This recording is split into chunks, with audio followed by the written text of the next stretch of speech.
ঘটক ভাই, আমার মায়ের কাছে আপনাকে কোনো প্রশ্ন থাকলে আপনারা কিন্তু করতে পারেন। হাকিম ভাই, আপনার কিছু জানার আছে নাকি? না না না, কি আর জানার থাকবে, মানুষ তার সংসারে একটু কাজ কাম কম পারলেও একসময় সব ঠিক হয়ে যাবে।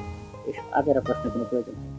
তো বাবাজি, তোমার কিছু জিজ্ঞেস করার আছে নাকি রান্না বান্না ইত্যাদি বিষয়ে? না, যে দেখতে এত সুন্দর, তার হাতে রান্না সুন্দর হবে, অযথা আজারে প্রশ্ন করে লাভ নেই। বাহ, কি সুন্দর কথা। চিন্তা করে দেখছেন ভাইজান, পাত্র কি সুন্দর করে কথা। তাই তো দেখতেছি ঘটক।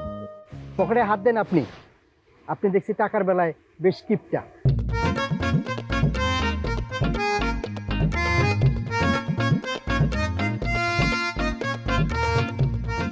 রাখ।